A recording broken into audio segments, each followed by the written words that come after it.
Buenas noches con todos los presentes. Un segundo.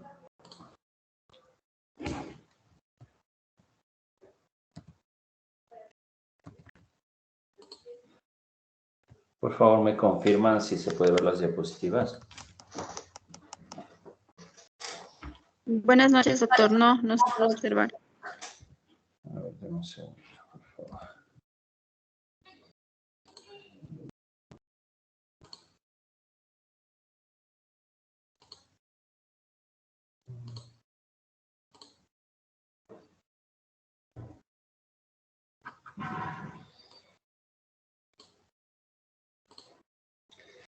Ahí, por favor. Sí, doctor. Ok. Muchas gracias. Ya. Bueno, buenas noches. Mucho gusto. Mi nombre es José Rodríguez. Ya me conocen. Yo soy especialista en cuidados intensivos. Estamos en el capítulo de enfermedades, el capítulo de cardiovascular, en la que hemos revisado ya algunos temas. Básicamente nos estamos enfocando en aquellas situaciones clínicas que, como emergencias, las situaciones más graves van a acudir hacia ustedes, los pacientes. Y precisamente estamos tomando una conducta acerca de las cosas más agudas, ¿sí? Cómo abordarlas de forma ordenada, en forma protocolizada y saber hacia dónde direccionar, ¿no? Muchas veces los lugares, ustedes como profesionales de salud no cuentan con todos los recursos para poder solventar cuadros muy severos, pero sí es importante que ustedes más o menos conozcan cómo deberían proceder, ¿no? Hacia dónde derivar y qué es lo que debemos hacer en el abordaje inicial de estas patologías. Entonces, el día de hoy vamos a ver el infarto agudo miocardio, básicamente los síndromes coronarios, que básicamente la fisiopatología, quizás otras cosas más básicas, ustedes ya los vieron en pregrado. Vamos a enfocarnos un poquito en el diagnóstico y básicamente en cómo abordarlo, ¿sí? Y más o menos qué es lo que hacemos después o qué es lo que deberíamos hacer después de diagnosticarlo, cómo abordarlo en el servicio de emergencia y hacia dónde direccionarlo, que es básicamente como otros capítulos de cerebro o quizá en otros pacientes críticos, el tiempo es cerebro, en este caso el tiempo es corazón, ¿no? Entonces, en ese contexto es importante que nosotros abordemos a estos pacientes y tratemos de perder el mínimo tiempo posible en el momento del abordaje y el manejo de estos pacientes, porque podría marcar la diferencia entre pronóstico e incluso en la vida de este paciente. Entonces, vamos a iniciar.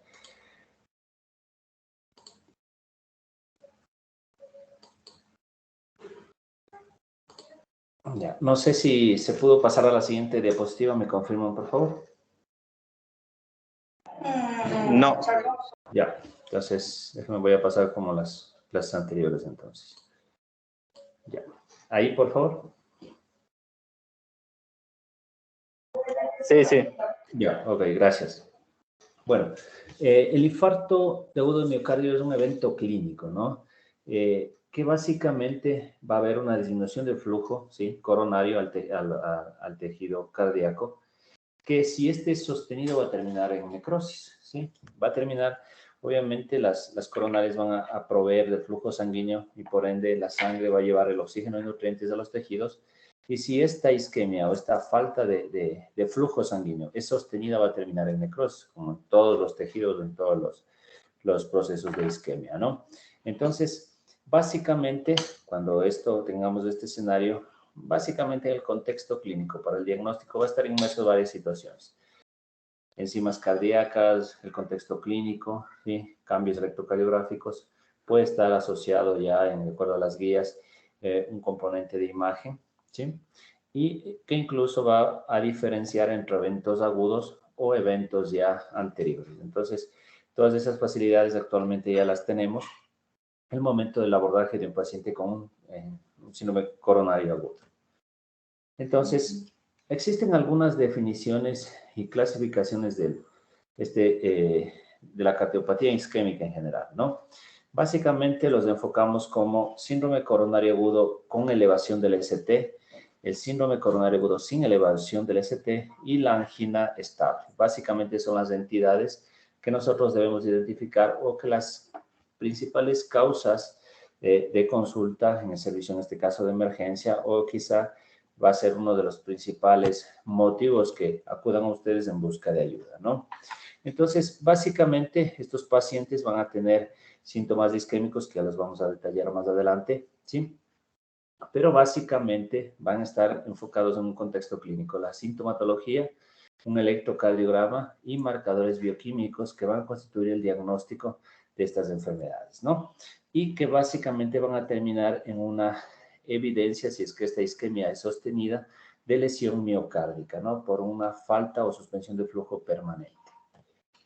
Entonces, es así que, de acuerdo a las guías de síndrome coronario agudo, vamos a clasificar en 5 tipos al infarto, ¿no? El infarto se va a clasificar de 5 tipos. El tipo 4 se va a clasificar en 4A, 4B, y vamos a ir definiendo y vamos a tratar de más bien ir poniendo ejemplos de cada uno, ¿no? El infarto tipo 1. El infarto tipo 1 tiene que ver con una enfermedad a nivel de las arterias coronarias, ¿no? Entonces, en la que básicamente va a suceder una ruptura de la placa, ¿sí? Como pueden ver aquí en la coronaria, ¿sí? La placa ateromatosa puede romperse y desplazarse, y puede haber 2 mecanismos por los que se puede obstruir. Ruptura de la placa, se desplaza la placa hacia distal y obstruye a distal. Y otra es que en esa ruptura de la placa empieza a haber agregación plaquetaria y va a haber una obstrucción de la coronaria. Entonces, esta obstrucción, disminución del flujo sanguíneo hacia el tejido miocárdico, va a terminar en infarto. A eso conocemos como infarto tipo 1. El infarto tipo 2, dígame. ¿Avanzó la diapositiva? Un segundo. Que se avanzó la diapositiva, yo sigo en introducción. Porque como dijo que se desprendió la placa, no veo eso de ahí. No sé si ahí aparece. Ahí sí me salió, gracias. Entonces verán, algo está pasando con, algo que pasa, no sé qué sucede, pero voy a tratar de salir en cada una y volver a ingresar porque de esa forma me parece que avancen ustedes.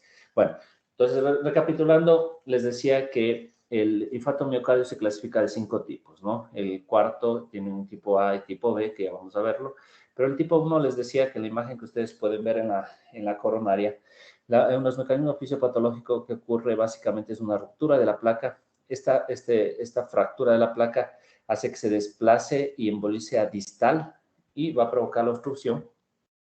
Ese es un mecanismo fisiopatológico. Y el otro sería que en esa ruptura de la placa, se presente una agregación plaquetaria, ¿sí? Una formación del trombo y evite precisamente disminuir la luz o bloquee precisamente el flujo sanguíneo al tejido cardíaco. Entonces, esa isquemia va a causar dolor y si es mantenida terminará en un infarto, ¿no? Entonces, básicamente las causas va a ser de tipo aterotrombótica, ¿sí? O por precisamente ruptura de la placa que va a embolizar hacia distal. Ese es desde el punto de vista del infarto tipo 1. El infarto tipo 2 va a estar relacionado con básicamente un desbalance entre el suministro, ¿sí? El suministro de oxígeno y la demanda de oxígeno por los tejidos. ¿Qué quiere decir esto? Que básicamente va a cortarse el flujo. El flujo puede cortarse en distintas situaciones. Una de estas puede ser la disección coronaria, ¿sí? A nivel de la pared del vaso va a haber una abertura que va a dividir la pared del vaso y va a obstruir la luz coronaria. Otra es en situaciones de vasoespasmo severo, ¿sí? Que puede estar dada secundaria a consumo de drogas. Por ejemplo, la cocaína puede dar y otros estimulantes pueden dar contracciones severas e intensas, ¿sí? Del espasmo coronario, que no va a permitir un adecuado flujo, ¿sí? De sangre al tejido, y si este flujo o esta hipoperfusión hacia el tejido cardíaco terminará en un infarto. Otras situaciones son situaciones en este contexto de un desbalance entre el suministro o demanda de oxígeno de los tejidos, o una hipoperfusión, un choque sostenido, ¿no? Un choque hipovolémico, distributivo, cualquier tipo que sea este choque, que no va a permitir un adecuado flujo coronario, ¿sí? Va a terminar en un infarto, ¿no? Entonces, este sería el infarto tipo 2. El tipo 3 tiene que ver con aquella situación en la que básicamente les resumo muerte súbita, ¿sí? independientemente del mecanismo fisiopatológico por el que haya la obstrucción, ¿sí? Va a ser una obstrucción severa de un gran territorio a nivel cardiológico o, qué sé yo, por una disección aórtica que comprometa la base de las coronarias o que sea un trombo grande que esté a nivel del tronco de las coronarias. Entonces va a provocar una muerte súbita. ¿Qué quiere decir esto? Que en el infarto tipo 3, el paciente directamente va a desplomarse y fallecer, ¿sí? Qué sé yo, este infarto llevó a una arritmia cardíaca, taquicardia, fibrilación ventricular y el paciente ni siquiera avanzó a llegar a su servicio de salud.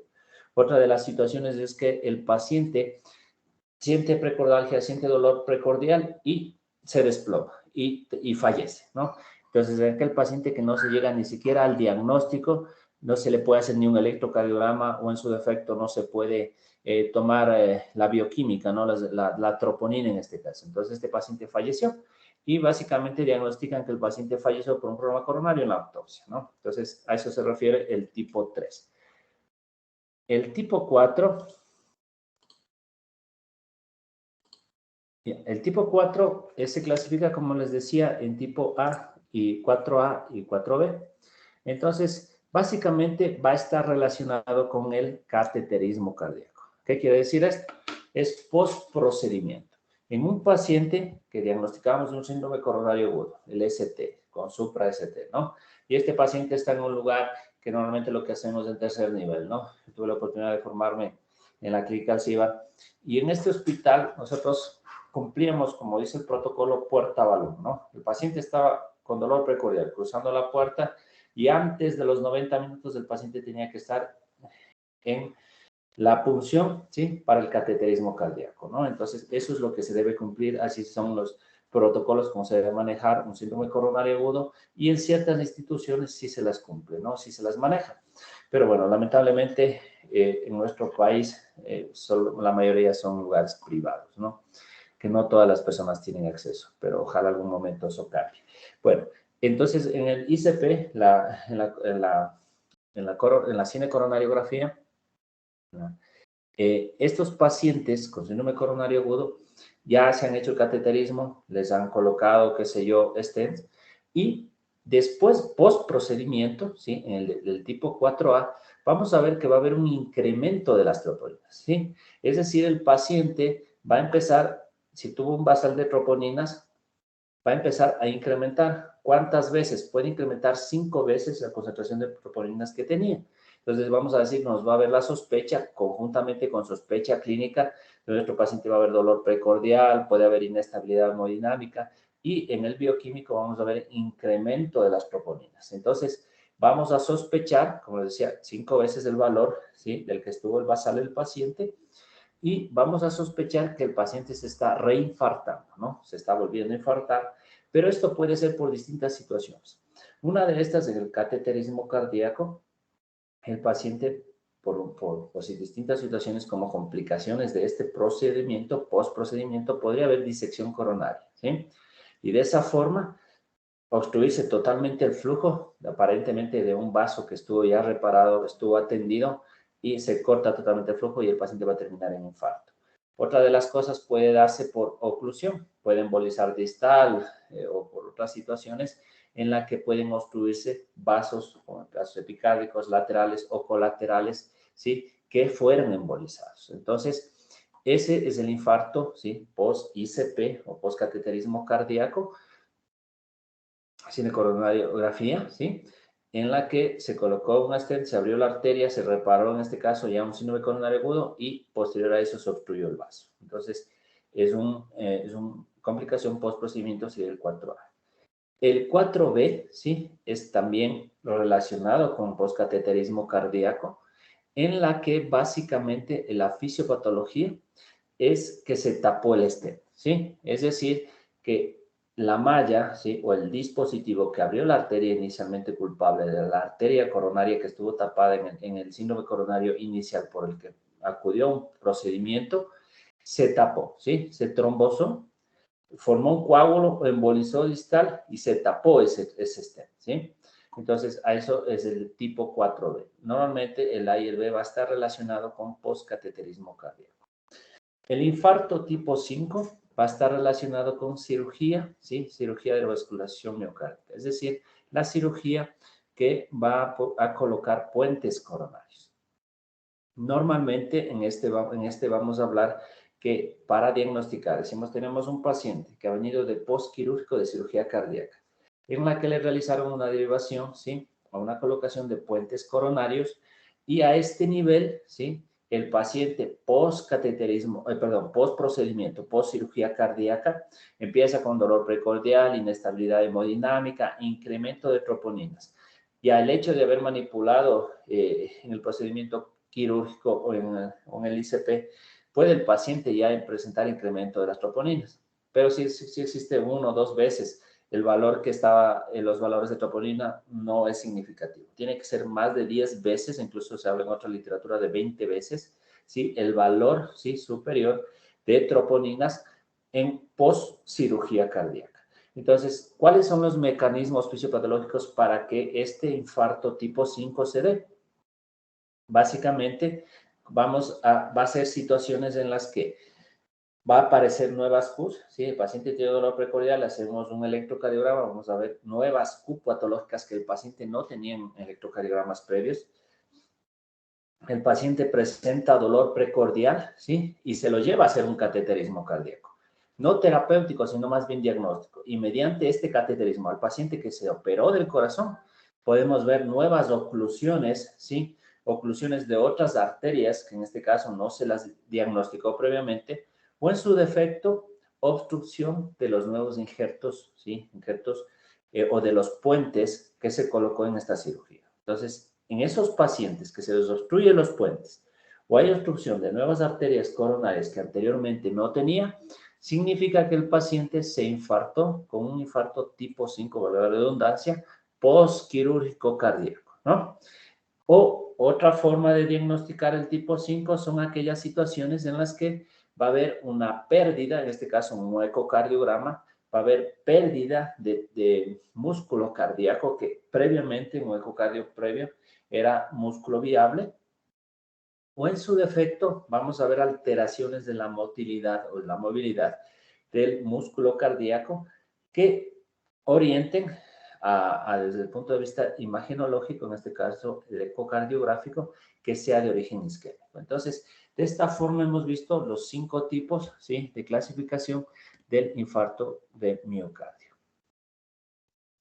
Entonces, vamos, básicamente, ¿sí?, vamos a ver que para el diagnóstico del infarto agudo de miocardio, síndrome coronario agudo, después de una revascularización de lo que estábamos hablando, en el contexto de un paciente, sea por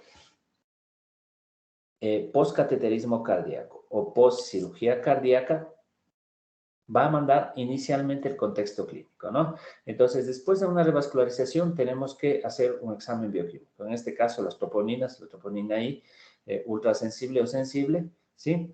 Vamos a ver, puede haber situaciones en las que puede haber elevación transitoria de las troponinas, ¿sí?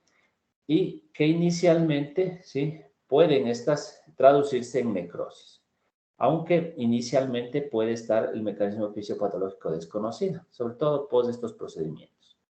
Existen situaciones también de infarto agudo miocardio previo, es decir, en la que nosotros, un paciente que viene con síntomas de dolor precordial, disnea, con dolor tipo opresivo, con irradiación, la clínica característica de un infarto agudo de miocardio, en la que nosotros podemos identificar en el electrocardiograma quizá ya un DASCO de un evento previo, ¿sí? En el que quizá el paciente no tuvo conciencia que ya algún momento se infartó, ¿no? Entonces, a eso conoceríamos como un infarto agudo de miocardio, un infarto de miocardio previo, ¿sí? O no diagnosticado. ¿Qué situaciones podemos ver? Otra de las cosas que podemos ver en el electrocardiograma es que ondas Q anormales, ¿sí?, que pueden existir síntomas o no. Todos estos son escenarios que podríamos presentarnos en un paciente con dolor precordial, ¿no? Otra de las cosas o que nos puede orientar a un infarto agudo de miocardio también es la evidencia de cambios a nivel de la imagen. Sobre todo en el ecocardiograma podemos ver, incluso se puede ver si ese tejido es viable o no. Ya existen nuevos métodos diagnósticos como la la TAG, ¿sí? La tomografía o la cardioresonancia. Ya existen profesionales formados que muchas veces son métodos menos invasivos que nos van a orientar precisamente, y su utilidad es en la viabilidad coronaria y precisamente ver en el tejido, en la viabilidad del miocardio, ¿no? Entonces, esto también nos sirve para tomar conductas diagnósticas desde el punto de vista hacia el cateterismo cardíaco, a la angioplastía o en su defecto a la revascularización miocárdica desde el punto de vista de cirugía cardíaca, ¿no? Entonces, y otro escenario sería que en el infarto de miocardio post cirugía cardíaca, ¿no? Post cirugía no cardíaca, perdón. Este capítulo, ¿sí? Del infarto de miocardio tras cirugía no cardíaca es uno de los escenarios bastante frecuentes, ¿sí? En los hospitales o en nuestras casas de salud. Nuestro paciente entra por una apendicitis, por una colecistitis, por una cirugía traumatológica, por una cirugía de trauma, ¿sí? O por cualquier otro procedimiento quirúrgico. Este capítulo del infarto de miocardio posterior a una cirugía no cardíaca son uno de los escenarios en los que las complicaciones de los pacientes con enfermedad coronaria puede ser mucho más perjudicial el paciente que esté hospitalizado y se infarte post otra cirugía a que el paciente que viene con una precordalgia o dolor precordial o características o síntomas de un síndrome coronario agudo que viene por la emergencia, ¿sí? Ya van a ver por qué es una desventaja infartarse postquirúrgico de otra cirugía que no sea cardiológica, ya que por distintas situaciones que vamos a revisar a continuación, más bien esa sería una desventaja, ¿no? Entonces dice, ¿cuándo sospechar de un infarto de miocardio agudo? ¿Sí? Básicamente nuestro paciente. Entonces, digamos que tenemos en contacto con un paciente que fue sometido a cirugía colistectomía, cirugía abdominal, apendicitis, cirugía traumatológica, ginecológica, cualquiera de las cirugías que ustedes puedan manejar en sus casas de salud. Entonces, que básicamente no hay que descuidarnos del contexto clínico, ¿no? Nuestro paciente va a tener dolor torácico, ¿sí? Hay que tenerlo en cuenta. Muchas veces confundimos el dolor torácico con epigastralgias, con distensión, con gastritis, con qué sé yo. Y le ponemos muy poca atención a eso. La disnea, ¿sí? La disnea no solamente es de tipo respiratorio, hay que relacionarlo con la parte, ¿sí? Cardiológica. Insuficiencia cardíaca nueva, es decir, el paciente da signos de insuficiencia cardíaca posterior a un procedimiento quirúrgico, algo está pasando, ¿no? Puede ser una reagudización de sus enfermedades basales, pero no hay que descartar que esté derivada de un infarto. O en su defecto, el paciente sale que es algo que es muy frecuente, sale de la cirugía, está en cuidados postoperatorios y el paciente hace una parada cardíaca súbita. ¿Qué pasó? No sabemos, ¿no? Entonces son escenarios que podrían presentarse y ya les voy a mencionar, como les decía, ¿por qué es una desventaja? ¿Sí? ¿Por qué es una desventaja el infartarse en el hospital, ¿no? Ahora, ¿qué situaciones, sí? ¿Cuál es la clínica o cuál es el contexto clínico que nosotros vamos a tener para sospechar en un paciente con síndrome coronario, ¿no? En este caso. Entonces, siempre es súper importante y es básico, no nos vamos a olvidar, por más especialistas, subespecialistas o más práctica que tengan en cualquier nivel, es la historia clínica, ¿sí? La clínica, como habíamos mencionado, entre el 70 al 80% del diagnóstico, ¿sí? El paciente va a mencionar síntomas clínicos muy característicos y el dolor, ¿sí? La semiología del dolor. Eso va a ser muy orientador desde el punto de vista a si los síntomas de nuestro paciente tienen relación desde el punto de vista con el aparato cardiovascular o en su defecto, por aparato digestivo o el aparato respiratorio, ¿no? Que es muy frecuente. Otra es la monitorización, ¿sí? Un paciente que viene con dolor precordial es un paciente crítico, es un paciente grave. Entonces tenemos que tener en cuenta, ¿sí? Si viene con síntomas o no de gravedad, el abordaje de este paciente, si el paciente viene en insuficiencia respiratoria, choque cardiogénico, con inestabilidad hemodinámica, o nos viene el paciente en taquicardia, fibrilación ventricular, previo parada cardíaca o en su defecto parada cardíaca. Los escenarios podrían ser muy variados y el abordaje del paciente va a tener un contexto clínico diferente. Si el paciente nos viene con un dolor, un tipo anginoso y no tiene compromiso hemodinámico, quizá vamos a tener un poco más de tiempo. Pero si el paciente viene con un dolor, una precordalgia, con síncope, con inestabilidad hemodinámica, tenemos que abordarlo con el protocolo ATLS, ¿no? Entonces, Esto desde el punto de vista de la historia clínica y el examen clínico. Es súper importante el electrocardiograma. El electrocardiograma va a formar también un papel muy importante, básicamente en el diagnóstico del síndrome coronario agudo, ¿sí? Y estos abordajes, tanto de la historia clínica como el examen clínico y el electrocardiograma, deben realizarse a la llegada del paciente. Entonces, en la historia clínica y el examen físico va a ir direccionado al dolor torácico, ¿no? Entonces, vamos a dirigir la entrevista clínica hacia ese dolor torácico, irradiación, características, tiempo de evolución, situación desencadenante y demás, ¿no? Toda la semiología que ustedes ya previamente lo habrán visto, ¿no? O si el paciente llega en parada cardíaca. Inicialmente, sí, hay que tener en cuenta que este dolor muchas veces no va a ser tan característico, puede ser básicamente un dolor inespecífico o una incomodidad en el pecho, ¿no? Que básicamente esto va a estar muy relacionado en pacientes, sí, sobre todo en mujeres, va a diferenciarse en pacientes diabéticos, en pacientes adultos mayores. Muchas veces la clínica o el dolor característico del infarto no va a tener, sí, esta sintomatología tan florida. Simplemente el paciente va a estar, qué sé yo, decaído, con una epigastralgia, quizá va a tener síntomas vagales muy leves o muchas veces no va a estar simplemente con síntomas, va a ser, es decir, asintomático. Pero si el paciente siente ya disconfort, podría ser una orientación diagnóstica, sobre todo si tiene factores de riesgo.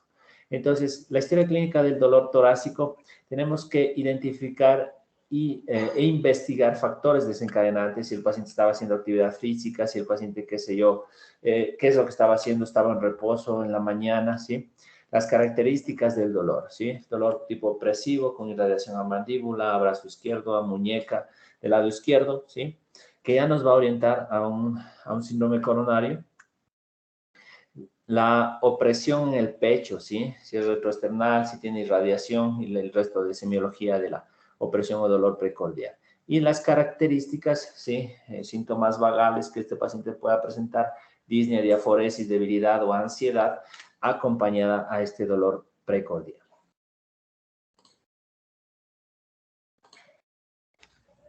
El dolor torácico, ¿sí?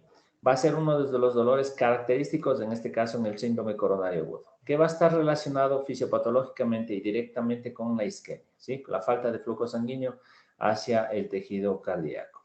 Entonces, si este dolor, ¿sí? Si este dolor puede estar relacionado con una angina de pecho, ¿sí? En el caso de un paciente post realizar esfuerzo, estaríamos hablando de una angina estable, ¿sí? Puede estar presentándose este dolor también una angina en reposo, ¿sí? Que el paciente puede durarle más de 20 minutos si el paciente no estaba haciendo actividad física, ¿sí? O puede ser un dolor que puede aparecer en el paciente que puede limitar, ¿sí? La actividad física.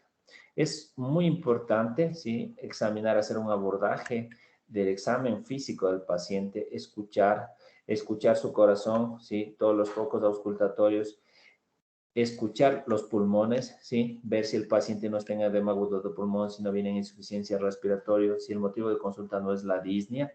Tenemos que monitorizar la tensión arterial. El paciente puede venir en crisis hipertensiva, como ya habíamos revisado o mencionado, puede ser el motivo de una falla cardíaca o en su defecto una enfermedad coronaria, ¿no? Valorar los pulsos, ¿sí? Una evaluación de la insuficiencia cardíaca en el caso que se esté presentando. Valorar el compromiso circulatorio, es decir, si el paciente viene con signos o no de inestabilidad. A esto también tiene que ver el grado de complejidad del síndrome coronario agudo, si el infarto tiene o no, viene en choque cardiogénico, ¿no? Entonces, si el paciente viene con un compromiso circulatorio, viene con inestabilidad hemodinámica, la mortalidad en estos pacientes va a ser mucho más alta. Entonces, el momento del abordaje para el diagnóstico de los pacientes es súper importante. Una vez que llega el paciente con sospecha de síndrome coronario agudo, si el paciente tiene dolor precordial, es indicativo por protocolo hacer el electrocardiograma antes de los 10 minutos del paciente haber llegado a la emergencia. Eso es súper importante. Paciente con dolor precordial, ya la persona que nos ayude, el interno o el médico o quien esté a cargo, va a hacer el electrocardiograma y este electrocardiograma tiene que ser valorado, ¿sí? Por el médico de más experiencia en ese momento para confirmar o descartar la sospecha clínica de un paciente con síndrome coronario agudo, ¿sí? Entonces, en el infarto agudo del miocardio, podemos tener varios escenarios, ¿no? Entonces, podemos tener el síndrome coronario agudo con elevación de ST, el síndrome coronario agudo, ¿sí? Que tenga la elevación de ST o un bloqueo de rama izquierda, ¿sí? Que básicamente puede ser de nueva aparición. Ya debemos tener la sospecha clínica. El síndrome coronario agudo sin elevación de ST, ¿sí? O en su defecto que tengamos una angina, ¿sí? Una angina inestable, o en su defecto que podamos tener un síndrome coronario agudo sin elevación de ST. Es muy difícil, sí, es muy difícil que en estadios iniciales en los que empieza a haber cambios en el segmento ST los podamos identificar o que inicialmente podamos documentar alteraciones de la onda T, que eso básicamente pueden darse en estadios iniciales del dolor. Muchas veces el paciente no acude apenas le duele el pecho. Ya cuando la evolución del dolor ha sido más intensa y quizá no es tolerable o compromete su hemodinamia o el paciente presenta el síncope, realmente acude al servicio de emergencia, ¿no? Entonces, otro de los posibles diagnósticos del momento del abordaje del paciente con dolor precordial, podemos tener el síndrome de dolor torácico indiferenciado, ¿sí?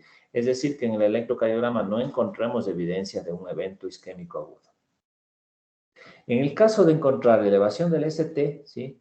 Tenemos que abordar a este paciente, ¿sí? Como un síndrome coronario agudo ST, es precisamente para la conducta, ¿no? Por eso es que clasificamos, en este caso, el paciente con dolor precordial, si se trata de un síndrome coronario agudo con elevación de ST, síndrome coronario agudo sin elevación de ST o un paciente con una angina estable. Es básicamente para el abordaje y el manejo de estos pacientes.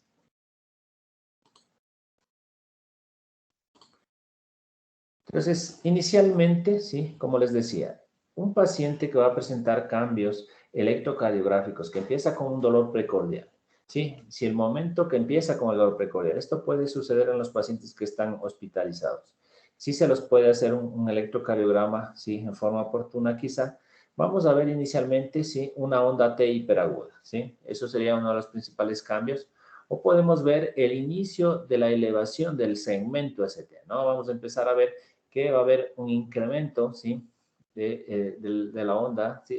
Perdón, del segmento ST, hasta que vamos a ver en el electro anterior que pudimos ver, ya una imagen característica, que es la que muchas veces encontramos en el paciente que acude a aguda a la emergencia, pero estos cambios inicialmente van a ser muy difíciles de identificar. Vamos a ir viendo que va a haber una elevación progresiva del punto J hasta que va a llegar a constituir un aspecto cóncavo, ¿sí? de este segmento ST. El segmento ST eventualmente puede ser indistinguible de la onda T, ¿sí? Estos cambios pueden presentarse en forma aguda o en su defecto podemos identificar, ¿sí? Un infarto de miocardio que ya esté establecido de acuerdo a criterios electrocardiográficos, que básicamente va a ser, como les había mencionado, elevación del segmento en CT, que va a tener relación de acuerdo al área comprometida, ¿sí? Si es cara inferior de 1 de 2 y ABF, ¿sí? En anteroseptal, B1, B2, B3, anterolateral, B1, B3, B4, B5, ¿sí? Entonces, dependiendo de la ubicación, vamos a ver, en este caso, los territorios que se pueden afectar con el ST, ¿no? En situaciones en las que veamos una elevación del ST, ¿sí? Tiene que cumplir ciertos criterios. La elevación del ST, el punto J debe estar más de 0,1 milivoltios en todas las derivaciones, excepto en B2 y B3, que ahí va a cumplir otros criterios que básicamente son los siguientes. En B1, en todas las derivaciones, de excepción de B2 y B3, más de 1 milivoltio, ¿sí? Que el segmento ST o el punto J esté elevado, vamos a sospechar el síndrome coronario agudo. En las derivaciones B2 y B3, vamos a ver que estas características tienen que ser más de 2 milivoltios, ¿sí? Existen ciertas implicaciones. En hombres mayores de 40 años, tiene que cumplir con criterios de más de 2.5 milivoltios Y en hombres menores de 40 años diríamos que con más de 1.5 milivoltios de milímetros elevados del ST, estamos hablando de un síndrome coronario agudo, ¿sí? Entonces, existen situaciones en las que en el contexto del electrocardiograma podemos ver que el ST puede regresar a la línea isoeléctrica, ¿sí? La onda R puede reducirse notablemente y en su defecto, si es que la isquemia es sostenida, puede ya profundizarse o evidenciarse las ondas Q, ¿no? Esos son los cambios que podríamos ver en el electrocardiograma. De acuerdo a los territorios, ¿sí? De acuerdo a los territorios afectados del segmento ST, nosotros podríamos predecir o podríamos hacernos una imagen de qué arteria puede estar ocluida, puede ser la arteria culpable. Entonces, si es cara inferior, puede estar relacionado con la coronaria derecha, ¿sí?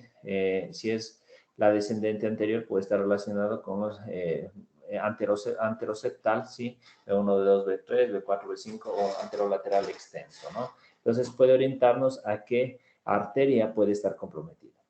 Y en situaciones en las que la elevación del segmento ST, en el infarto agudo del miocardio, pueden existir trastornos que no necesariamente sean infarto agudo del miocardio, sino situaciones en las que puedan estar relacionados en contextos clínicos que pueden simular esta clínica, ¿no? En situaciones como son las miocarditis o pericarditis, que pueden haber elevaciones persistentes del segmento ST. Entonces, pueden existir, ¿sí? Pueden existir ciertas anormalidades en el electrocardiograma que nos van a orientar a si se trata de un infarto agudo del miocardio, ¿sí? En el síndrome coronario agudo con elevación del ST, podemos también tener, o ya debe haber la sospecha clínica, si evidenciamos un bloqueo de rama izquierda, ¿no? De las de His. En otras situaciones que nos puede hacer, ¿sí? Nos puede hacer sospechar, son aquellos electrocardiogramas en las que vamos a ver depresiones o infra-ST que se conoce, ¿no? O inversiones de la onda T. Ya nos habla de isquemia. Entonces, la sospecha clínica, un paciente con dolor precordial, con irradiación a mandíbula, miembro superior izquierdo, ¿sí? Que veamos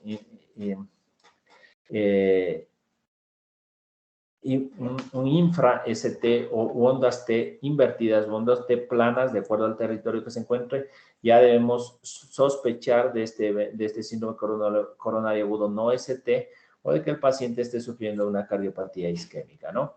Eso con respecto a esta diapositiva.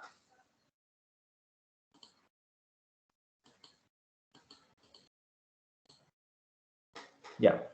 En el electrocardiograma puede existir que no nos oriente desde el punto de vista del diagnóstico de un síndrome coronario agudo. Se habla que alrededor del 45, ¿sí? Al 45%, inicialmente el electrocardiograma podría ser normal, ¿sí? Entonces, a pesar que el paciente pueda tener clínica, dolor precordial, el paciente pueda tener irradiación, síntomas vagales, tuvo síncope, ¿sí? Inicialmente el electrocardiograma podría ser negativo, pero eso no significa, ¿sí? Eso no significa que el paciente no tenga síndrome coronario. Por eso está recomendable repetir a los 20 o a los 30 minutos si el paciente persiste con dolor precordial. Otra de las situaciones que podemos encontrar es que el paciente no pueda presentar alteración del segmento ST, pero puede haber aparición, ¿sí? Del bloqueo de rama izquierda que habíamos hablado de las de His, que alrededor puede presentarse en un paciente con infarto agudo del miocardio, alrededor del 7%, ¿no? Existen pacientes, ¿sí? Sobre todo los pacientes de edad avanzada, aquellos con bloqueos, ¿sí? Que pueden tener marcapasos. En este caso, el paciente puede estar comandado por el marcapaso y el electrocardiograma no nos va a orientar, ¿sí? No nos va a orientar precisamente porque va a ser difícil poder valorar el segmento ST en estos pacientes. Entonces, en este paciente vamos a direccionarnos en el contexto clínico con el dolor, ¿sí? El dolor, síntomas vagales, o las características clínicas del dolor, la anamnesis del examen físico, el factor desencadenante, y vamos a estar apoyados precisamente con la troponina, ¿no? La troponina va a ser una herramienta que va a ser definitoria en el momento del diagnóstico de este tipo de pacientes. Otra de las situaciones que podemos encontrarnos es que en el electrocardiograma, sí, podemos encontrar evidencia de isquemia coronaria en situaciones en los pacientes con bloqueo de rama izquierda que les había mencionado, ¿no?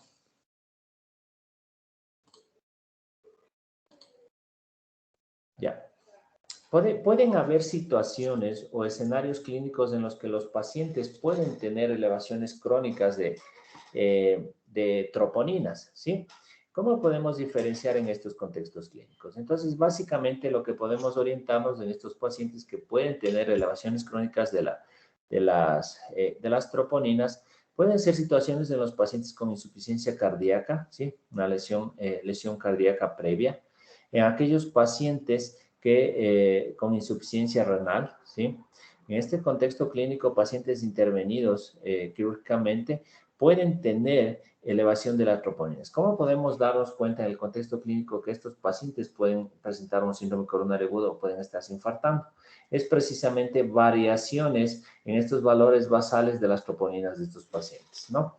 Entonces, las troponinas son altamente sensibles para el diagnóstico de infarto agudo de miocardio, que básicamente nosotros podemos valorarla entre 2 y 3 horas posteriores al inicio de la presentación de los síntomas. ¿Sí? En el infarto agudo de miocardio se puede excluir, ¿sí? Si las troponinas no se han alterado hasta las 6 horas de haberlos realizado del inicio del evento, ¿no? Por eso es que se las puede repetir a partir de las 3, 6 hasta las 12 horas, ¿no? Y ya pueden estar positivas hasta las 8 horas después de iniciado el evento. La troponina ultrasensible, incluso 3 horas después de iniciado el evento, ya se la puede identificar. Una prueba negativa, sí, de troponina no significa que no exista lesión miocárdica o cardiopatía isquémica. Por eso es que la recomendación es hacer la curva, sí, la curva enzimática que se conoce. Entonces, pueden existir situaciones de incremento de troponina, ¿sí? Tenemos que sospechar de lesión miocárdica, ¿sí? Y estratificar el riesgo, si es que este fuera el escenario, de acuerdo a si se trata de un síndrome coronario agudo con elevación o sin elevación del ST.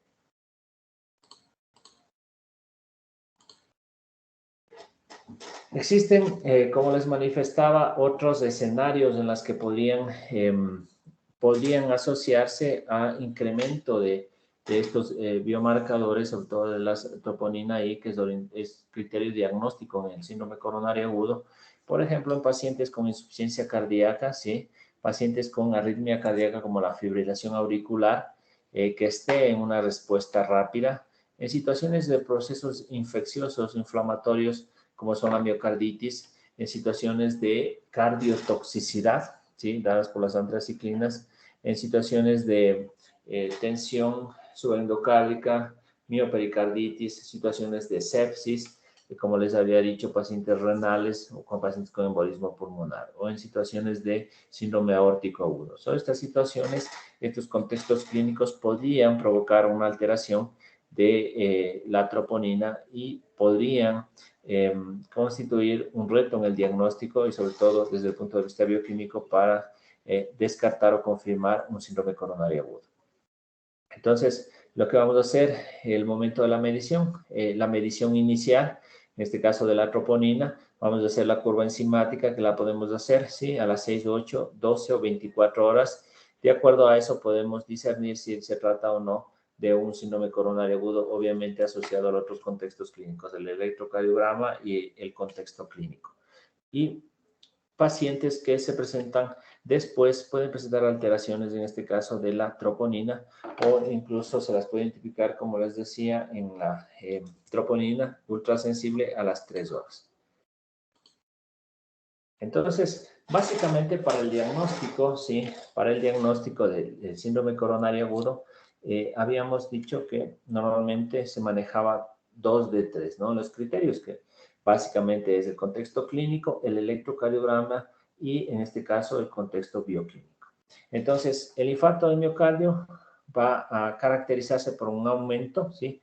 o disminución de la frecuencia cardíaca, va a haber valores de troponina, ¿sí?, elevados sobre el percentil 99. Otra de las cosas que vamos a tener en cuenta para el diagnóstico va a ser precisamente la clínica, el dolor precordial tipo opresivo, con irradiación característica hacia la mandíbula, el brazo izquierdo, la muñeca, ¿sí? Los síntomas vagales, palidez, diaforesis, ansiedad, síncope y otras situaciones que pueden presentar. Los nuevos cambios sí, de características isquémicos a nivel del electrocardiograma, que va a caracterizarse por alteración del segmento CT, ¿sí? Otro de los criterios diagnósticos que tenemos actualmente son los de tipo de imagen, ¿no? Que básicamente el ecocardiograma puede ser, como les decía, la cardioresonancia o la TAC cardíaca, que ya tienen otras utilidades, pero básicamente en el ecocardiograma lo que vamos a ver es una pérdida, en este caso, de miocardio, ¿sí? Miocardio viable que previamente estaba con adecuada movilidad, o alteraciones de la motilidad o alteraciones de la motilidad regional, ¿sí? De las paredes del miocardio, ¿sí? En este caso del corazón, que va a tener una relación o una etiología de tipo isquémica. Entonces, este sería otro de los criterios para catalogar a un paciente con un síndrome coronario agudo o con un infarto agudo miocardio. Otra de las situaciones diagnósticas serían la identificación de un trombo coronario, ¿sí? El momento de una cinecoronariografía, es decir, a nivel del procedimiento, el procedimiento puede constituir un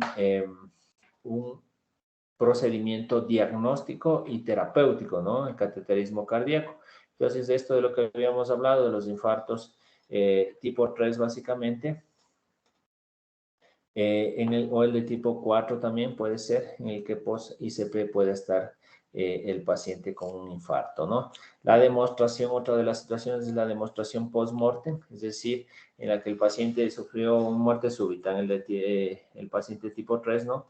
Que sufrió una muerte súbita, una obstrucción coronaria, en la que se dieron cuenta el momento que el paciente le hicieron una autopsia, ¿no? Hay que tener en cuenta que este contexto clínico puede estar alterado en aquellas situaciones de pacientes, como habíamos mencionado, en mujeres, en pacientes adultos mayores, ¿sí? O en pacientes diabéticos. Ellos no pueden presentar dolor o los síntomas pueden llamarse atípicos, ¿no? No va a haber intenso dolor, simplemente el paciente puede estar decaído, un disconfort, ¿sí? A nivel de la barriga o retroesternal, que puede estar, ¿sí? Anunciándonos que un paciente tiene precisamente un síndrome coronario agudo. Entonces, de ahí a los criterios, si un paciente tiene sospecha de precordial, sospecha de dolor precordial, de síndrome coronario agudo, el electrocardiograma es vital y es básico antes de los 10 minutos de haber llegado el paciente o de la sospecha clínica de síndrome coronario agudo. Eso con respecto al diagnóstico. Tenemos que, bueno, hay situaciones que tenemos que tener en cuenta el momento del abordaje de este tipo de pacientes, como les había dicho en el contexto clínico, de las situaciones entre el infarto tipo 1 tipo 2. Podemos ver que en el tipo 2, en los pacientes, sí, en el infarto tipo 2, puede presentarse en mayoría de unos 71 y 69 años, ¿sí? Puede ser mayor en mujeres. El infarto tipo 2 va a ser característico que haya más insuficiencia cardíaca, que haya más enfermedad renal crónica y fibrilación auricular en estos pacientes. Otra de las características que puede haber es que el cateterismo cardíaco, ¿sí? Sea más bajo, ¿sí? En los pacientes con infarto tipo 2 van a tener un pobre acceso a cateterismo cardíaco. En los infartos agudos miocárdicos tipo 2 va a haber un menor riesgo, ¿sí? En este caso, de mortalidad hospitalaria. El diagnóstico diferencial tenemos que tenerlo en cuenta en aquellos pacientes con embolismo pulmonar, ¿sí? Pueden cursar con disnea, con ansiedad, dolor torácico, o aquellos pacientes con disección aórtica, el síndrome aórtico agudo va a presentarse con una sintomatología algo parecida, dolor precordial o dolor interescapular, ¿sí? El síndrome aórtico agudo, inestabilidad hemodinámica. dependiendo de la altura de la disección de la aorta, puede comprometer las coronarias y precisamente constituir, en este caso, un infarto tipo 2, en el caso de que sea una disección coronaria secundaria a una disección aórtica, ¿no? Entonces, debemos tener en cuenta la pericarditis, las pericarditis, derrame pericárdico, otras situaciones inflamatorias o infecciosas a nivel cardiovascular van a simular ciertos síntomas y van a entrar como criterios en el diagnóstico diferencial en el momento del abordaje de un paciente con dolor precordial. Ya, eso con respecto hemos revisado sobre el diagnóstico de síndrome coronario agudo, ¿no? Entonces, vamos a tener en cuenta que van a ser pilares fundamentales en el diagnóstico del paciente con dolor precordial, en el caso de síndrome coronario agudo con elevación de CT, sin elevación de CT y angina estable. Aquel paciente que presente dolor precordial con irradiación característica, síntomas acompañantes, síntomas que se asocian a este contexto clínico. La elaboración del electrocardiograma antes de los 10 minutos del momento de llegada del paciente a su consulta o al área de emergencia o al momento que ustedes tengan la sospecha clínica. Otro contexto es precisamente el contexto bioquímico. Las enzimas cardíacas van a orientar y a complementar el diagnóstico de infarto agudo de miocardio, ¿no? O el síndrome coronario agudo.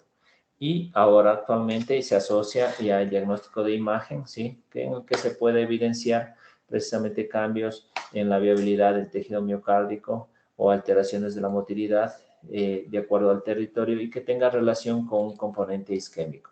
O en su defecto, en situaciones más avanzadas, en cateterismo cardíaco en la que vayamos a ver obstrucciones a nivel de la anatomía coronaria, ¿no? Entonces, en cuanto al manejo del síndrome coronario agudo, del infarto agudo de miocardio, lo primero básicamente va a estar en precisamente el reconocer, ¿no? El reconocer esta entidad, el momento de básicamente el abordaje, ¿sí? En el síndrome coronario agudo, ¿sí? Vamos a ver básicamente el manejo del síndrome coronario agudo, porque les había dicho que es importante el diagnóstico, ¿no? Y básicamente el diagnóstico, ¿sí? Del síndrome coronario agudo y la clasificación es precisamente para el abordaje. En el abordaje del síndrome coronario agudo con elevación del ST, la indicación va a ser el AICP, ¿no?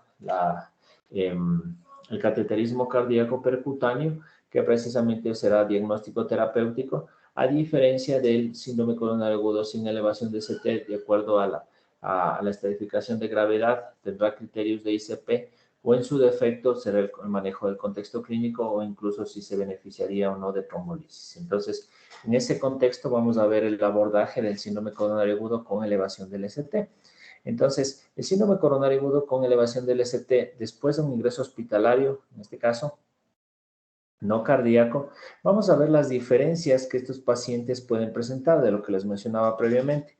Cuando un paciente que viene con un síndrome coronario agudo, ¿sí? ST, un dolor precordial, viene por el servicio de emergencia, a cuando un paciente que tiene un síndrome coronario agudo que lo presenta cuando estuvo ya hospitalizado. Es decir, el paciente que les decía que se opera del apéndice, de la vesícula o de cualquier otra cirugía y empieza con dolor precordial.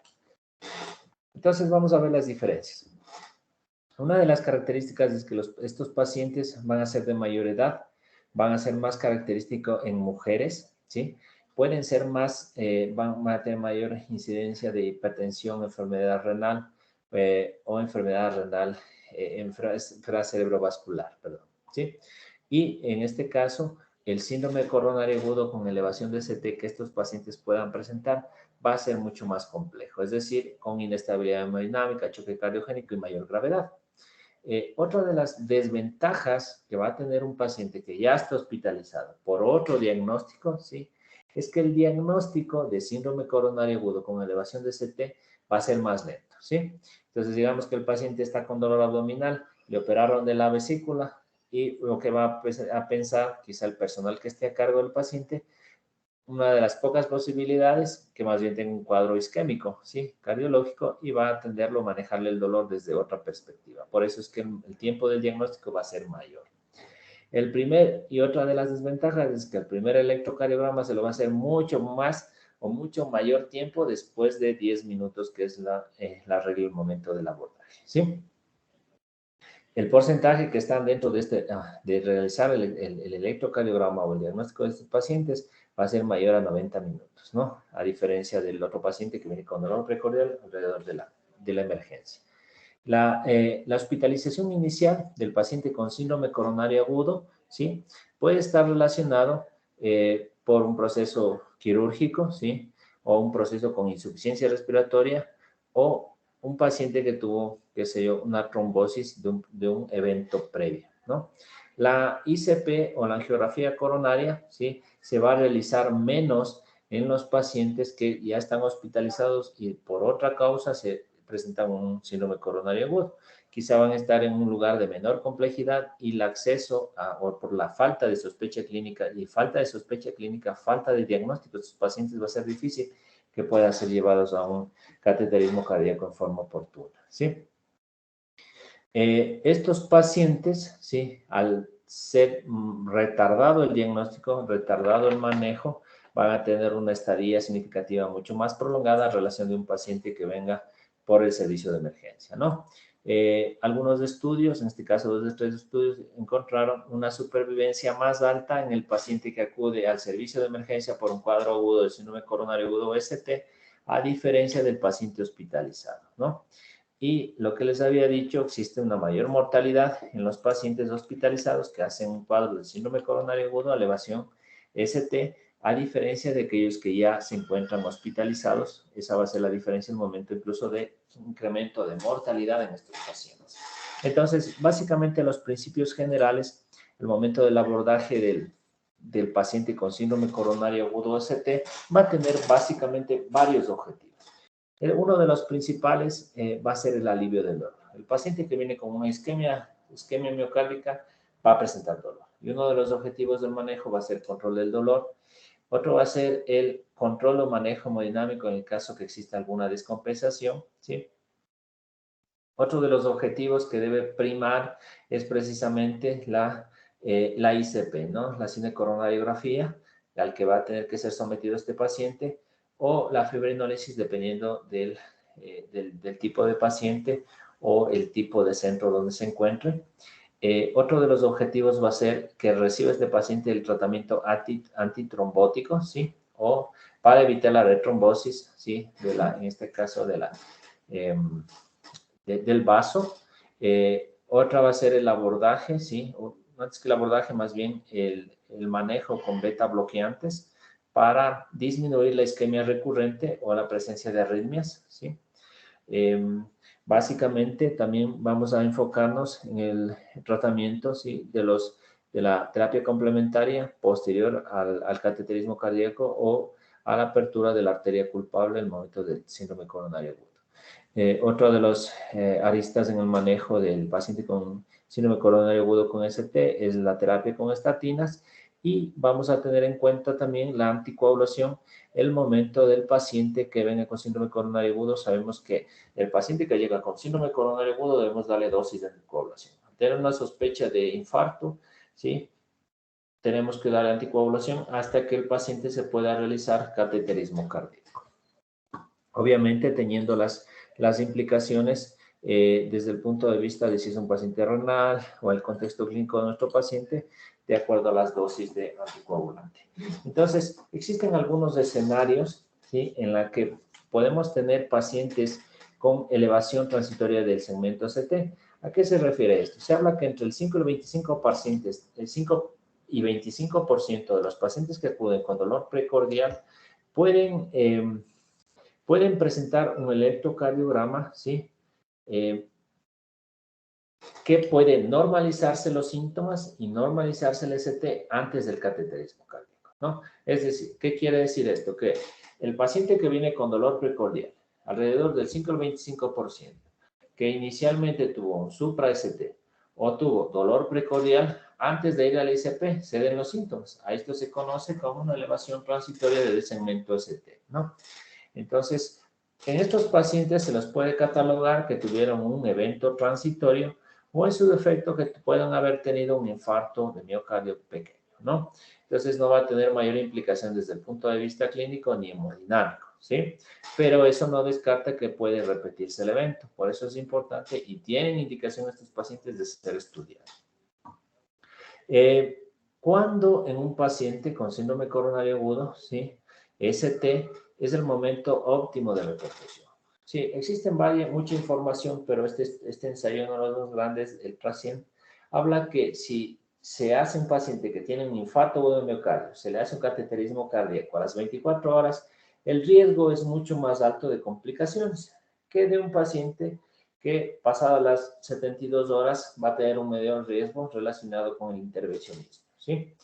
En aquellas situaciones de pacientes con edad avanzada, el electrocardiograma normalmente, ¿sí?, pueden no ser diagnósticos o pueden presentarse el segmento ST, depresiones del segmento ST, ¿sí? En aquellas situaciones, ¿sí?, del síndrome coronario agudo con elevación de ST en pacientes de edad avanzada no es tan frecuente. Entre el 60 y 65% de pacientes mayores de 65 años podrían presentarse, ¿sí?, electrocardiogramas negativos, y en pacientes mayores de 75 años en un 33%, ¿sí? Se habla que el 80% de todas las muertes de los pacientes de mayores de 65 años son por cardiopatía isquémica. Y en pacientes mayores de 75 años, ¿sí?, muchos de estos han estado subpresentados, es decir, no han sido diagnosticados en forma adecuada por el contexto clínico que les mencionaba. Entonces, en los pacientes adultos mayores, sí, como les había dicho, puede presentarse situaciones atípicas, puede ser un infarto silencioso, el paciente ni siquiera reconocerlo, muchas veces no se hacen exámenes bioquímicos ni tampoco electrocardiogramas. Se habla que el dolor torácico, el 50%, sí, el 57% va a presentarse en pacientes mayores de 85 años. Quiere decir que alrededor del 43% de los pacientes mayores de 85 años no van a tener síntomas, ¿sí? Y más del 90%, ¿sí?, en menores de 65 años. No puede presentarse dolor precordial. El bloqueo de rama izquierda del haz de His, ¿sí?, y la insuficiencia cardíaca, ¿sí?, va a ser más común en los pacientes mayores de 85 años. Entonces, en estos pacientes puede haber bloqueo de rama izquierda, pero quizá no va a haber alteración del segmento ST. En los pacientes mayores de 75 años, ¿sí?, que presenten cardiopatía isquémica, la mortalidad va a ser mayor. Las complicaciones eléctricas y mecánicas igual van a ser mayores. Por eso el contexto de mayor mortalidad. Los pacientes pueden cursar con choque cardiogénico o inestabilidad hemodinámica. En este caso, la ICP primaria, ¿sí?, tiene una ventaja sobre la fibrinólisis desde el punto de vista, ¿sí?, está más que demostrado. La ICP puede llegar a ser diagnóstica e incluso terapéutica. Entonces, el estudio de las coronarias, en ese momento se puede decidir si el paciente incluso puede ser candidato a reperfusión percutánea o en un segundo tiempo o en su defecto derivado a cirugía de revascularización miocárdica. Entonces, la ICP, obviamente, en un síndrome coronario agudo va a tener mejores ventajas y mayores ventajas ante una conducta de fibrinólisis. Va a haber mayor riesgo de hemorragias frecuentes y graves en pacientes que tomen antitrombóticos, ¿sí? El riesgo de enfermedad cerebrovascular en fibrinólisis es aproximadamente del 2.9% en pacientes mayores de 85 años. El riesgo de ACV es muy bajo, ¿no?, en los pacientes con fibrinólisis, pero si yo tengo o me ponen a elegir en un paciente en hacerle un ICP, un estudio coronario percutáneo, a diferencia de hacerle trombolisis, si tengo disponible la ICP, le hago, ¿no?, ICP, que es lo mejor. En las mujeres, sí, puede haber síntomas atípicos. Se caracteriza que va a haber el síndrome coronario mayor edad, ¿sí? La presentación puede ser más lenta, ¿sí? Van a ser pacientes que van a ser hipertensos, insuficientes cardíacos con arritmia cardíaca, como ya hemos mencionado, ¿sí?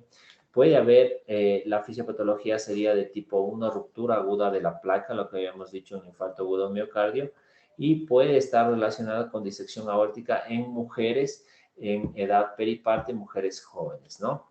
Debemos descartar otras causas en el momento del abordaje de estos pacientes, miocarditis, causas infecciosas, disección aórtica, ¿sí?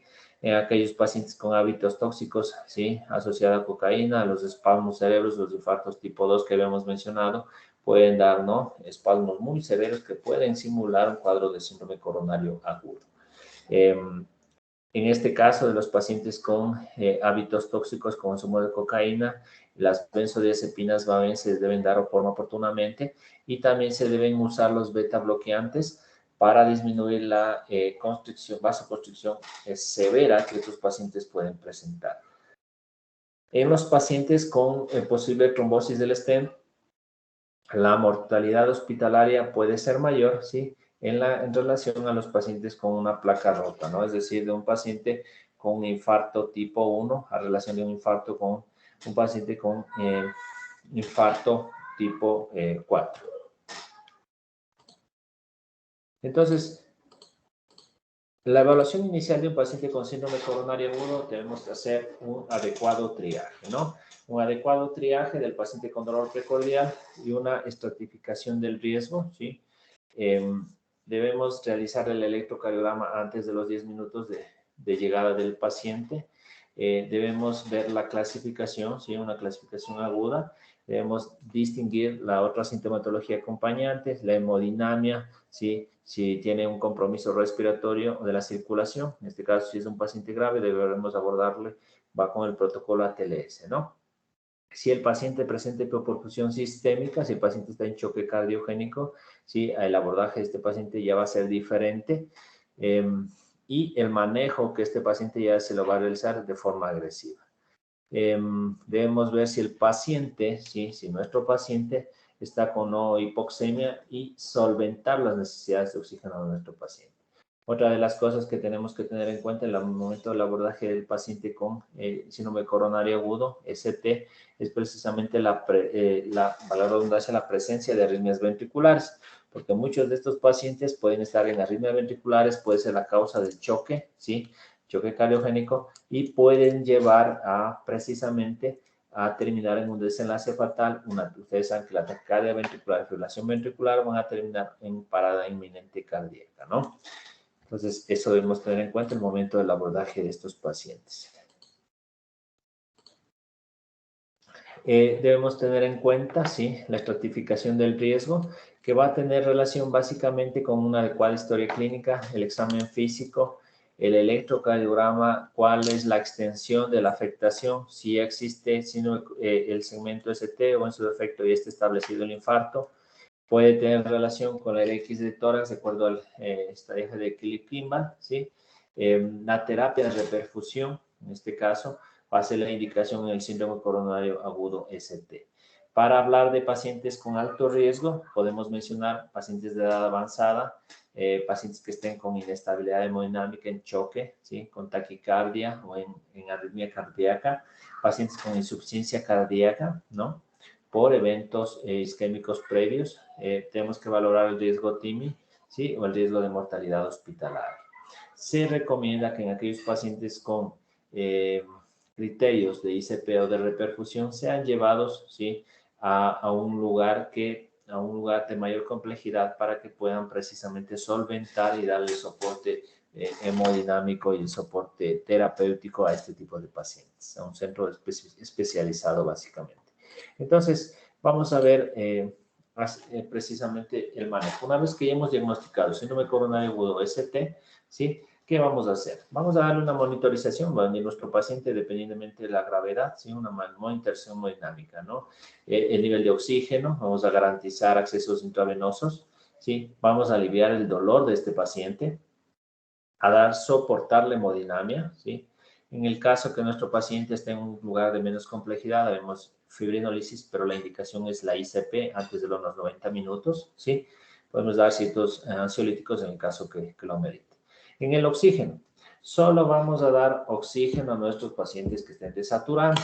Ya está por más que demostrado, aquí tienen unos estudios del Detox 2, ¿sí? Publicado en el 2017 y el estudio Boyd en el 2015, en el que se vio que no hay ventajas desde el punto de vista en en dar oxígeno a un paciente que no lo necesita. Y al contrario, lo que se evidenció en estos estudios fue que hubo mayores complicaciones en aquellos pacientes que se les dio oxígeno no necesario. Entonces, no hubo diferencias en la mortalidad, no hubo diferencias desde el punto de vista de ventajas de dar oxígeno a un paciente con síndrome coronario agudo ST que no desature o que no haga falta el oxígeno, a diferencia de un paciente que venga en edema agudo del pulmón. Eso es otro escenario. Pero en un paciente que se encuentra con dolor precordial, que satura bien, no está indicado darle oxígeno, ¿no? Porque, como menciona ahí, el oxígeno es un vasoconstrictor arterial y podría más bien llevar a un círculo vicioso y una complicación de, en este caso, de los pacientes con enfermedad coronaria. Entonces, en cuanto a la reperfusión, ya tenemos un paciente con diagnóstico de dolor precordial que lleva un síndrome coronario agudo, elevación de ST, está indicado la ICP, ¿no? Entonces, ¿cuál es el objetivo de la ICP? Es una pronta restauración de flujo sanguíneo al tejido cardíaco, ¿sí? Porque ya habíamos hablado. Hipoperfusión sostenida llevará a necrosis. Entonces, una reperfusión dentro de los 90 minutos, lo que buscamos para precisamente solventar esa obstrucción de la arteria culpable. ¿De qué forma? ¿Cuáles son los objetivos precisamente? Es optimizar una recuperación del paciente y básicamente del paciente es del tejido miocárdico y de esta forma reducir la mortalidad y complicaciones relacionadas con el infarto, ¿sí? Es definir la reperfusión, ¿sí? Entre fibrinolíticos y PCI. ¿Cuál es la indicada? La PCI, ¿no? El cateterismo cardíaco precisamente de forma directa. En el síndrome coronario agudo, precisamente, ¿sí?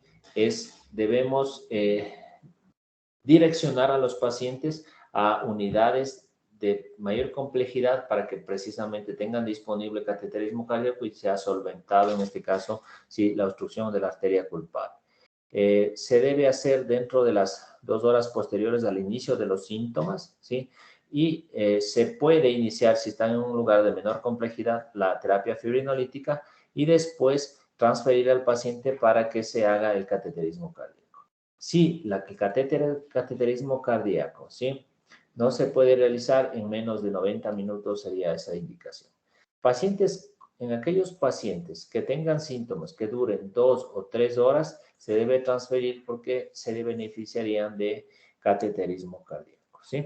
Pacientes que presentan dolor, ¿sí? Después de 2 horas o ICP que no se pudo realizar dentro de los 120 minutos, la terapia fibrinolítica está indicada, ¿sí? Pero solo hasta las 12 horas de haber iniciado el evento. Entonces, en pacientes que tengan un tratamiento previo con anticoagulantes y antiagregantes plaquetarios, que va a ser el manejo inicial en estos pacientes. La intervención coronaria percutánea o la PCI debe ser de calidad, ¿no? Debe ser en un centro de mayor complejidad donde pueda ser inicialmente terapéutica y diagnóstica dependiendo el caso del paciente, ¿sí? Esto va a garantizar una mayor supervivencia, una menor tasa de hemorragia intracraneal, ¿sí? O de otras complicaciones que podrían estar relacionadas con la fibrinolisis, ¿no? Transferencia rápida, ¿sí? A un centro de mayor complejidad en el momento que tengamos el diagnóstico de síndrome coronario agudo ST y de preferencia, como les había mencionado, menos de los 90 minutos. En cuanto a la fibrinolisis, existen otros criterios que va a estar básicamente relacionada con el síndrome coronario agudo no ST o en un lugar de baja complejidad, ¿no? La angiografía después de la fibrinolisis no se recomienda la fibrinolisis inmediatamente antes de la ICP primaria. Es decir, que si tenemos la opción de hacerle ICP, una intervención coronaria percutánea, esa es la de elección, a menos que sepamos que no vamos a poder tener acceso y el paciente tiene síntomas, sigue con dolor, sigue con un alto grado de complejidad, habrá que hacer la fibrinolisis, ¿no? La cirugía de derivación o la cirugía de puentes coronarios está indicada en aquellos pacientes, muy pocas situaciones o muy pocos eventos, ¿sí? Se pueden realizar una cirugía de emergencia, ¿no? Algo que llaman la cirugía en caliente, es decir, un paciente que esté infartado y que se le realice una cirugía con puentes coronarios. Existen situaciones muy especiales en las que está indicado realizar este procedimiento en agudo. Normalmente se espera, ¿sí? Normalmente se espera los primeros 3 a 7 días posteriores al infarto para poder realizar una cirugía de revascularización miocárdica o de puentes coronarios, porque el tejido que está infartado, normalmente si a un paciente no tuvo acceso a abrir la arteria culpable o en este caso la arteria que está tapada, se va a infartar esa zona y esa zona se vuelve muy friable, ¿no? Es muy susceptible de ruptura cardíaca. Por eso es que la cirugía inicialmente en ese tipo de pacientes no está indicada en agudo. Existen indicaciones muy específicas. Eso en cuanto a la intervención coronaria percutánea, a la fibrinolisis y a la cirugía de revascularización miocárdica. En estos pacientes, del momento del abordaje, sí, uno de los pilares en el manejo de estos pacientes es precisamente la terapia antiplaquetaria. Básicamente lo que vamos a usar es el ácido acetil salicílico y un bloqueador de los receptores P2 y E2. Básicamente estos pacientes van a ser sometidos a intervención percutánea coronaria, ¿sí? Primaria, con un inhibidor, ¿sí? En este caso 2B3A, que va a mejorar los resultados, obviamente, de acuerdo a las indicaciones. Podemos usar terapia anticoagulante, ¿sí? Si la evidencia de un síndrome coronario agudo con elevación de ST. La terapia fibrinolítica con agentes específicos, si la PCI primaria, ¿sí? No está indicada o si es que en este caso no va a estar disponible dentro de los 90 minutos. Otra de las indicaciones de medicamentos o fármacos, como habíamos hablado precisamente, es el dolor, ¿no? Uno de los medicamentos que nos van a ayudar a mejorar el dolor son los nitratos, en este caso la nitroglicerina, que va a mejorar o facilitar, en este caso, la perfusión, vasodilatación coronaria y de esta forma controlar el dolor. Tenemos que tener en cuenta que está contraindicada en pacientes con inestabilidad hemodinámica, choque, infartos de ventrículo derecho, del lado derecho, ¿sí? O en situaciones de estenosis aórtica grave. Entonces, en esa situación estaría contraindicada, ¿sí? O un paciente que haya tomado inhibidores de la fosfodiesterasa, en aquellos con el sildenafil, vardenafil o estos fármacos que se usan para la impotencia, ¿no? Hay que tener en cuenta, estaría contraindicado. Otro de los fármacos que vamos a usar en el momento del abordaje de los pacientes con síndrome coronario agudo o que se estén infartando es precisamente la analgesia, ¿no? Se puede dar analgesia a base de morfina, ¿sí? Que va precisamente a aliviar el dolor a una dosis de 2 a 4 miligramos hasta 8 miligramos que se puede usar subcutánea o en ocasiones intravenosa, pero habrá que tener mucho cuidado con respecto a eso. Existen algunos estudios, la iniciativa Cruzar, que en aquellas, en cuadros sin elevación de ST, puede estar más bien ajustado a un riesgo de mortalidad. Otro ensayo, el Impression, habla que la morfina redujo la concentración plasmática de ticagrelor, que es un antiagregante, ¿sí? Que básicamente la función es evitar trombosis de las stents, o en este caso antes del procedimiento o del cateterismo o del ICP, ¿no? Entonces aquí nos da unas ciertas contraindicaciones de la morfina. Otro estudio menciona que la morfina disminuye la absorción de los antiagregantes cerca de un 34%, ¿sí? Y en otro estudio, el STEMI, en aquellos pacientes sometidos a ICP, ¿sí? En el que se asignó a los antiagregantes, ¿sí? Se pudo ver que con la morfina, ¿sí? Se vio un efecto residual pasado las 2 horas, ¿no? Entonces, podemos decir que la morfina también tiene ciertas indicaciones específicas que podrían tener una interacción o relación directa con los antiagregantes que va a ser perjudicial para los pacientes. Entonces, hay situaciones muy específicas en las que debemos utilizar. Los beta bloqueantes son otro de los pilares en el manejo del síndrome coronario agudo. Esto en el síndrome coronario agudo con elevación de ST, tenemos que tener en cuenta, lo que vamos a buscar es una disminución del trabajo y demanda de oxígeno, ¿sí? En ese caso, en aquellos pacientes con arritmias cardíacas, va a tener sus utilidades y va a tener ciertas contraindicaciones, como en el uso de insuficiencia cardíaca, bajo gasto, inestabilidad hemodinámica, choque cardiogénico o bloqueos, ¿no? Estarían contraindicados, tenemos opciones de otras terapias. La terapia con estatinas está indicada de primera elección, atorvastatina de 80 miligramos. En los beta bloqueantes, los cardioselectivos, ¿no? Carvedilol, metoprolol, bisoprolol, ¿sí? Que van a ser cardioselectivos los que van a estar indicados en este tipo de pacientes. Otra de las cosas que tenemos que tener en cuenta en el momento del abordaje del paciente con síndrome coronario agudo con ST, infarto agudo de miocardio, es precisamente la prevención en el manejo de las arritmias, ¿no? En el caso de las taquiarritmias, taquicardias supraventriculares, en fibrilación auricular de respuesta rápida, ¿sí? O aquellos pacientes con insuficiencia cardíaca previamente conocida por eventos isquémicos previos, ¿no? Que básicamente las arritmias en estos pacientes podrían constituir un desenlace fatal. No se recomienda el uso de lidocaína, ¿sí? En los pacientes como administración temprana, ¿sí? De beta bloqueantes intravenosos o en el caso de... lo que sí debemos tener en cuenta es la hipopotasemia, que podría ser un desencadenante para las arritmias, ¿no? O la hipomagnesemia. En el síndrome coronario agudo con elevación del ST, tenemos que tener en cuenta las anomalías de conducción que podrían ser también un motivo de descompensación de estos pacientes y empobrecer el pronóstico de este tipo de pacientes. En cuanto a los medicamentos antiinflamatorios, no están indicados en los pacientes con síndrome coronario agudo ST. El único medicamento que está indicado es el ácido acetilsalicílico. Otra de las recomendaciones que se dan en este tipo de pacientes es mantener niveles adecuados de potasio sobre los 4 milicavalentes por litro, ¿sí? Y el magnesio sobre los 2 milicavalentes por litro. Como les decía, es factor de riesgo para desencadenar arritmias, ¿no? Los pacientes con infarto agudo miocárdico que estén estudiados, la mortalidad va a ser baja, es decir, tras un ICP, el pronóstico es bastante bueno en este tipo de pacientes. Como les decía, sugerimos mantener un adecuado nivel de potasio. En cuanto a las transfusiones, las indicaciones son claras, ¿sí? Sabemos que hemoglobina de 7 para abajo está indicada la transfusión. Hay muchas veces que hay ciertos profesionales de salud que pasan hemoderivados sin indicación. Básicamente no es porque lo diga yo, eso está documentado, debemos tenerlo en cuenta en el momento del abordaje de estos pacientes. Hay muchos de estos pacientes que tienen falla cardíaca con fracción de eyección reducida, insuficiencia cardíaca que ya hemos visto.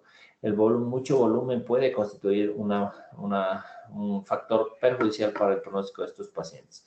Diferente es el caso en que ya habíamos mencionado los neurocríticos y los cardiológicos, pero desde el punto de vista de un paciente con inestabilidad hemodinámica, choque cardiogénico, post cirugía de revascularización miocárdica, el escenario es diferente, estaría indicado transfundirlo.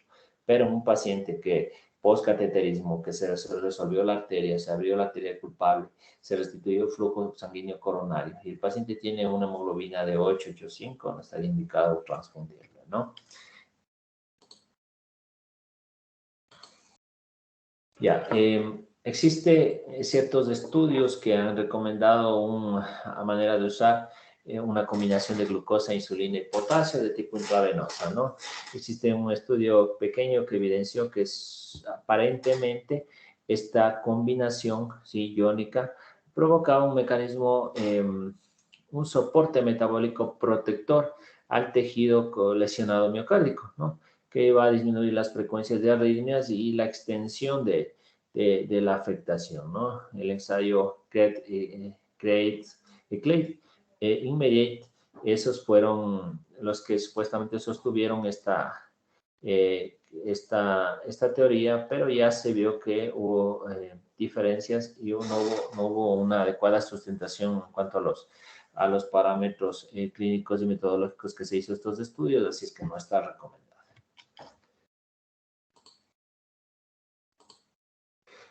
En aquellos pacientes con infarto agudo de miocardio sin enfermedad coronaria obstructiva, ¿sí? Se habla que el 7% de estos pacientes pueden tener un electrocardiograma sin elevación del ST. Un 3% de estos pacientes pueden tener afectación epicárdica que básicamente no se va a evidenciar en el electrocardiograma, ¿no? Puede presentarse mayormente en mujeres y pacientes jóvenes. Los mecanismos potenciales o fisiopatológicos de estos pacientes pueden estar relacionados con alteraciones de la coagulación, toxinas, sobre todo, por ejemplo, la cocaína, que va a dar un espasmo coronario severo, ¿sí?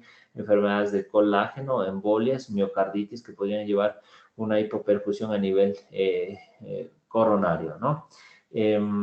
Pueden haber situaciones de lesiones a nivel de las arterias epicárdicas, sí, y puede haber incluso en situaciones de error en la interpretación del electrocardiograma. En otros escenarios, como la enfermedad de Takotsubo, que va a tener relación con una miocardiopatía inducida por el estrés en ausencia de enfermedad coronaria, ¿no? Entonces, son situaciones o escenarios que podrían simular precisamente un síndrome coronario agudo con elevación de ST o un infarto agudo de miocardio desde el punto de vista de los síntomas. Eso es lo que al menos el día de hoy yo quería compartirles desde el punto de vista, en honor al tiempo, al diagnóstico, ¿sí? Del síndrome coronario agudo, del infarto agudo de miocardio. La clínica es un pilar fundamental. El electrocardiograma temprano, menor a los 10 minutos. Solicitar el componente bioquímico, la troponina ultrasensible, ¿sí? Que van a ser criterios 2 de 3 en el momento del abordaje del diagnóstico de un síndrome coronario agudo. Y el manejo siempre va a estar direccionado a la angiografía, ¿sí? Al ICP, a la intervención percutánea coronaria dentro de los 90 minutos para precisamente vencer la obstrucción de la arteria coronaria y de esta forma restituir el flujo sanguíneo coronario para precisamente solventar este evento agudo. Porque como les había dicho, la hipoperfusión sostenida se terminará en necrosis, esto en mayores complicaciones, insuficiencia cardíaca, arritmias, pérdida de tejido miocárdico funcional, ¿no?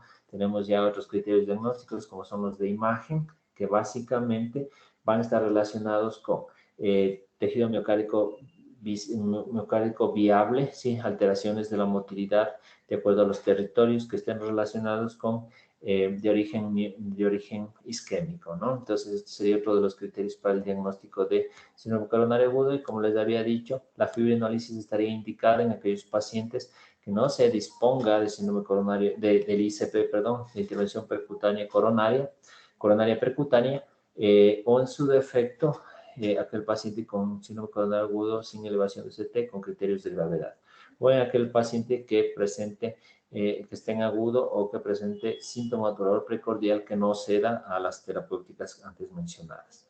Entonces, este tipo de pacientes puede llegar a constituir realmente un reto en el momento del manejo, que básicamente depende mucho de dónde abordemos este paciente y que se encuentre en un lugar que se pueda resolver y que cuente con los profesionales y el equipo para poder dar el abordaje adecuado a este tipo de pacientes. Eso es lo que al menos les puedo compartir. Honor al tiempo del síndrome coronario agudo. Esto está tomado de las guías del síndrome coronario agudo de la última actualización y es lo que les podría compartir. Si no tienen, a ver si alguien tiene alguna pregunta al respecto.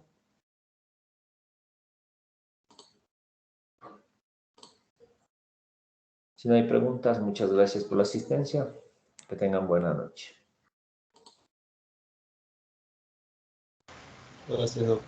Gracias, doctor. Buenas noches. Muchas. Muchas gracias, doctor. Buenas noches con todos. Muchas gracias, doctor. Tenga una bonita noche junto a todos los compañeritos. Gracias.